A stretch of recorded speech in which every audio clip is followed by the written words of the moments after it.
11. So now let's proceed to chapter 2, which entitled Rules and Competencies of School Heads.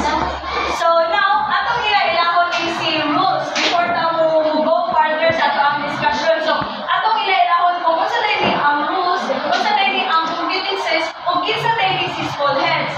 So please. So rules is a function assumed or part played by a person or thing in a particular situation. So kani si rule kay mo ito ni ang kanang different jobs or different nga kanang rule ba sa usa ka school head kay di ba kay ang main ko ano ba nato diri kay ang school head. So kani kay mo ni siya ang kanang itong rules, different rules or different jobs sa usa ka school heads nga iya bitaw kanang responsibility in every situation gani I mean in different situation like mo ni siya ang kanang it is what they are expected to do depending kung unsay nahitabo sa within the school. Like for example, kung naay meeting when there's a meeting sa parents with parents sa school, of course si school head mo na siya ang communicators, mo na siya ang listeners na mo share sa kanang mga information nga need mahibaw-an sa parents or mao ang mo address sa mga concerns. And another example ani, if a teacher kay needs guidance sa teaching method, so of course si school head mao siya ang mentor at the same time siya pud ang advisor nga mo offer bitaw og support o kanang expertise nga mahimong manindot ang teaching method sa usa ka teacher. So mao na siya ang rules. Next we have the competencies. So competencies is the ability to do something successfully or efficiently. So kani diri ang competencies mao ni siya ang skills and abilities sa usa ka school head nga kailangan bitaw niyang buhaton. Sa okay. Kani siya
For me, para lang ma-assess gaya pagalingan if he or she is capable of doing such function or role as the school head.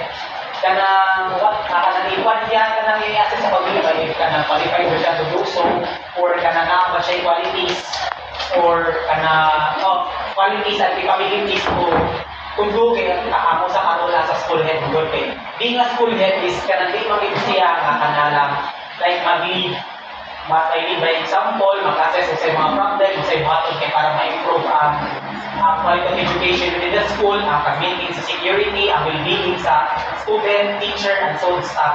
So, unang need niya i-assess sa pagalingon para i-apply niya, makibaw siya, dapat tayo sa Okay, very good. Thank you, Mr. Tumakay. Any idea or any insights? Wala na? So, sa tulong, usapon, it is important sa school head na mahibawaan kita niya ang iyahang rules. Kanya, kanang nawag siya necessary na kanang makaibaw siya sa necessary competencies ba to ensure effective school management. Kaya ganito, na may clear rules na ma-ensure para sa tanan ba na kung unsa di ay ang responsible nimo as a school head or ano bitaw makalin ka sa better organization or sa imuha bitaw kahaksay sa imuhang eskwelahan. No kay di ba ang school head mo baya ang lead as a whole. So sila ang administrative leader ang school head. So and also para po ma-improve ang teaching and learning. Sa inyo lang ako kay ba competent school heads can provide better guidance and support to teachers, which ultimately leads to kanang better education para sa mga students. Kaya kung iya of course, kung iya kanang i-guidean ang iyang teacher, ay ang iyang teacher, kung i-guide siya sakto, of course, ang result po ato na natudlo po sa usa ka teacher ang sakto po nga kanang competency nga naagihatag sa school. So, ang outcome ato, effective po siya para sa students. At also, important po siya to have a positive school environment like sa gingali ko yung akala ito, mahiko ang good example ba sa imong teachers, sa imong students. Siguro na ako sa tayo nakita nyo nga, ang school head na sa eskwelahan naghilom, no? Kay sa ito nakita kay ilang taon na dyan siya sa mga teacher, ilang taon siya sa mga students. Sila na mga professional. Oh, sakto. Next is, kaya importante po siya is, kaya itong para sa accountability and leadership.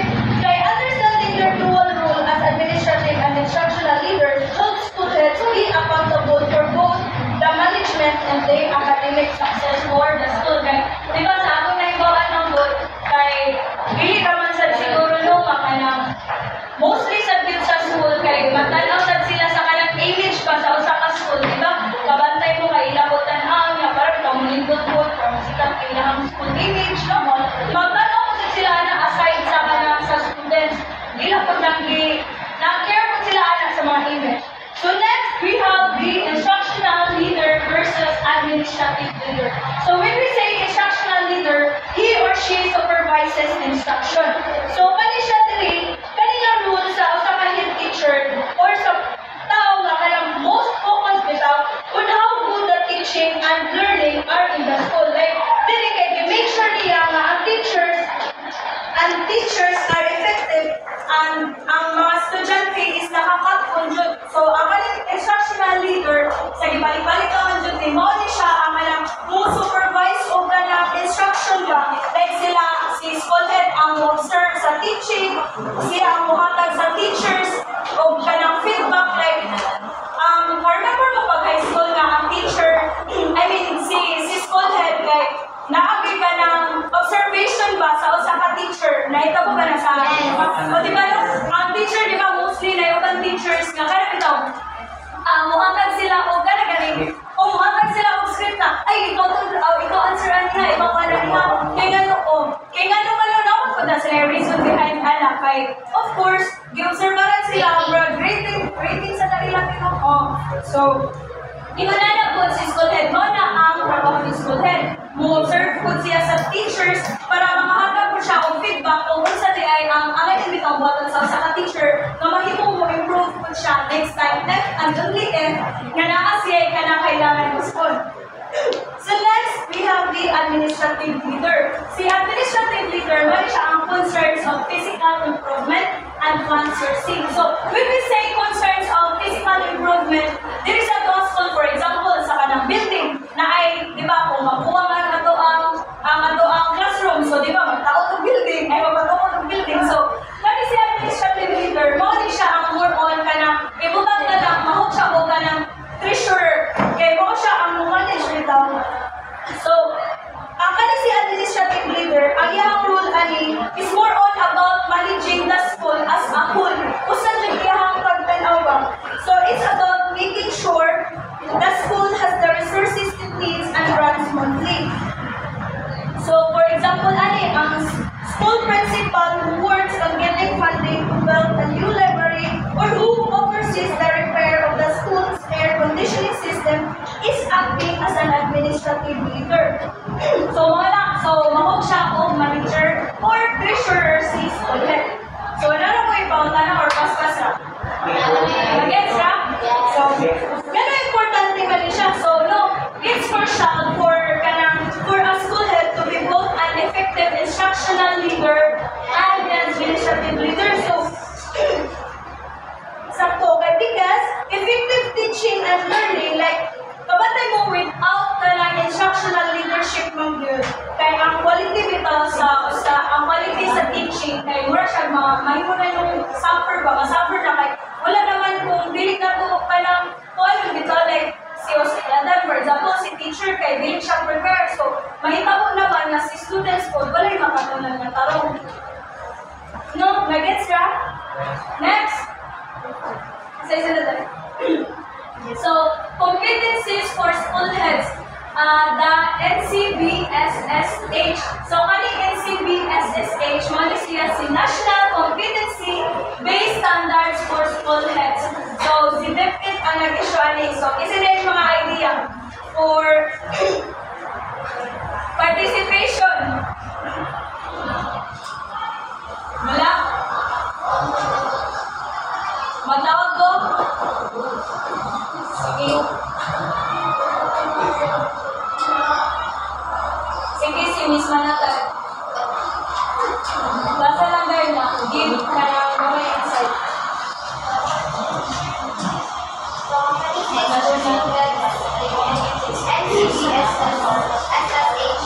The list of competencies expected of students are competencies for both instructional leadership and administrative leadership. Let us take a look at the competencies expected of students as contained in the National Competency-Based Standards for Students issued in the order.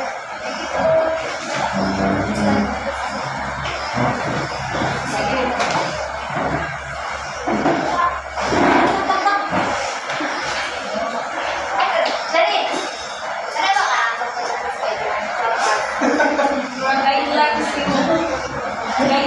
sa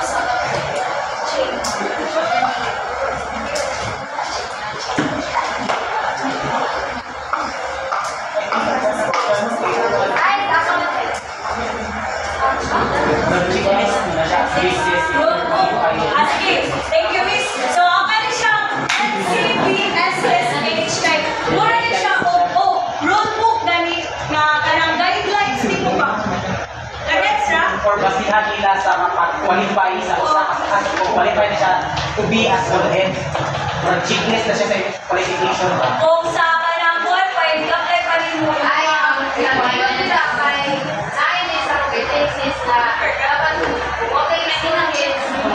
Dapat na kayo na nila ako ay wala nila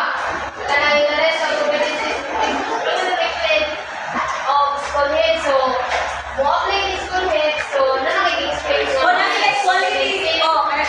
Quality kami sa usa ka. Yes. Quality sa usa ka kanang mo apply ay.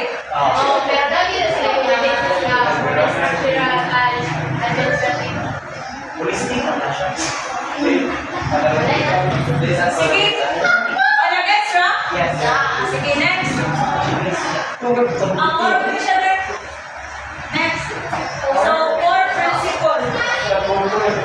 So, any core principle, school heads are competent, committed, and accountable in providing access, quality, and relevant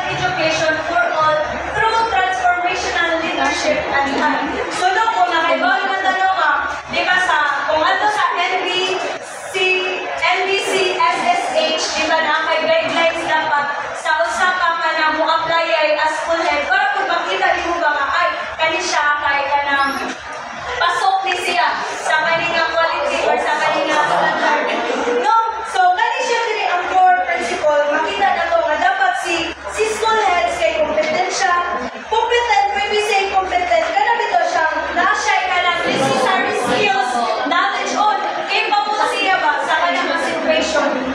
And then, usapon is commended siya kay kung dili ka commended.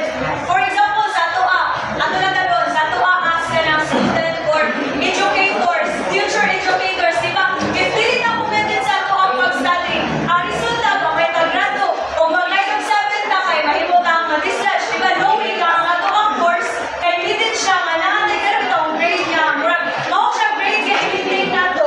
Kay wala pa siya oh, kay needed pa siya, kay dili ka makapasar ana, di ba? Ma-dislodge ka, mo-shift ka another course. So, the same thing, sa usa ka school head, nga dapat commended ko siya sa iyang karang position niya, iyang i-applyan ba? Kay para po, mahimo po siya nga ng good leader at the same time, ano siya, role model ba sa uban, bitaw nga nagtanaw sa iya ka, o nakaset siya example sa uban niya nagpansigahan. Ngayon, ang accountable, of course, school heads kay accountable po siya sa possible outcome sa school. Kung sa may kabuk o sa iyang decision. So kay more on si school head kaya ang nag-lead as a whole, siya ang nag-manage as a whole. So dapat accountable siya sa mga possible na outcome sa usa ka school.